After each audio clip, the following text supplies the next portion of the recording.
I'd like to talk about the interaction of mental health issues and the criminal court system, at least how I perceive it as a practicing lawyer who has dealt with a lot of these issues over the course of my career. I run a firm out of Seattle, Washington, who has handled these kinds of cases throughout the state of Washington.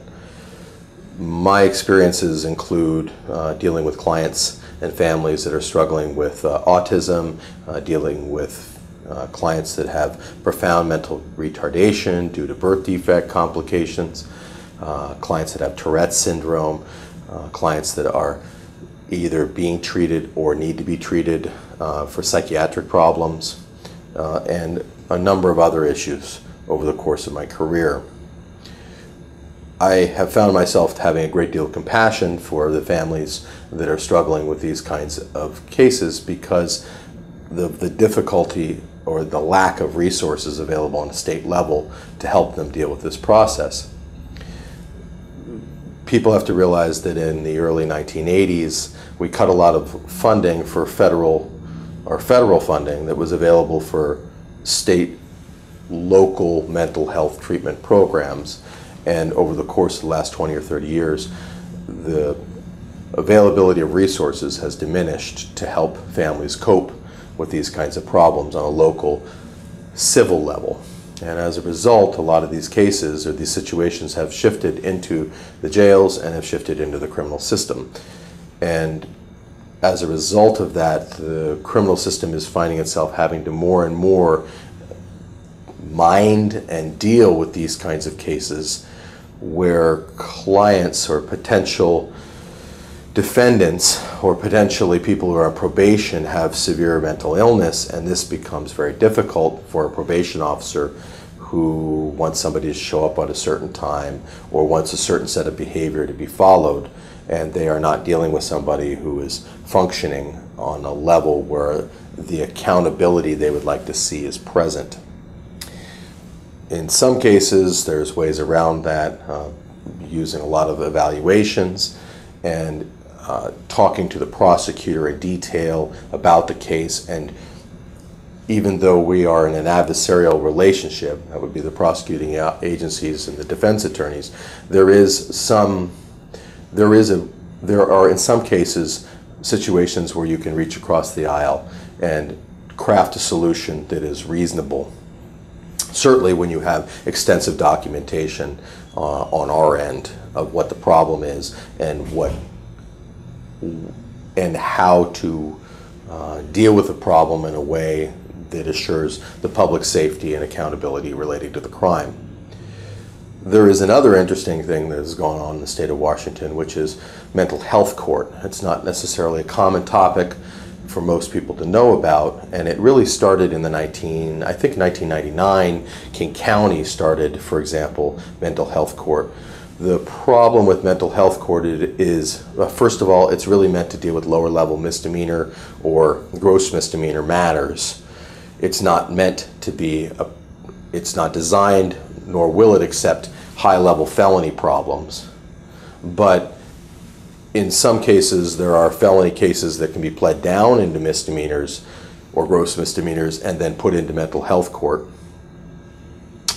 What is mental health court? It's a program where the judge is educated and aware that his clients, for lack of a better term, or the people that are going to be in his courtroom, the defendants, all have mental illness.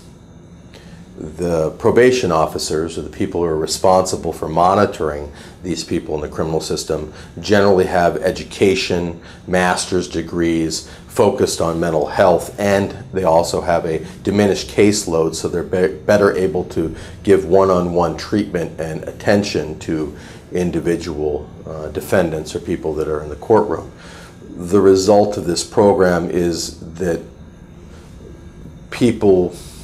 clients get a strange sort of quasi-blend between criminal law and what you might traditionally receive in a mental health localized treatment program, where people are a little more compassionate and a little less judgmental about what's going on with your life and a little more willing to help than they are just to simply punish.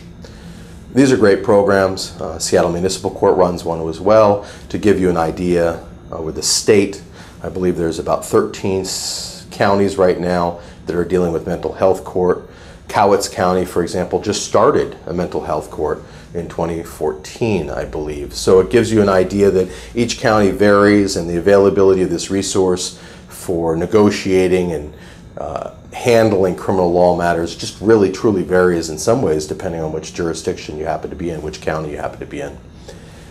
If you're dealing with a serious felony matter involving mental health problems, the best feedback I have from handling those kinds of cases is that it has to be driven by a lot of evaluations. It has to have a criminal defense lawyer who's willing to put the time and effort in to making sure, to connecting with his client and continuing to connect with his client. I have had issues where my client's ability to understand what's going on in the courtroom is questioned. I have had clients go down to Western State for evaluations, and it is an arduous and long process. But if you want to get the best results possible, in my experience, you just simply have to put the work in to get them, especially in these kinds of cases.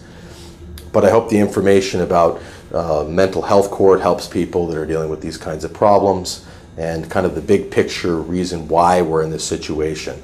And in my experience, I have found criminal defense attorneys, or pardon me, prosecuting agencies and prosecutors in local city courts and in various counties to be, after I put my work in on these kinds of cases up front, to be fairly reasonable to the best of their ability in trying to help criminal defense attorneys and the families and the clients that they represent come to resolutions which are fair and reasonable under the circumstances.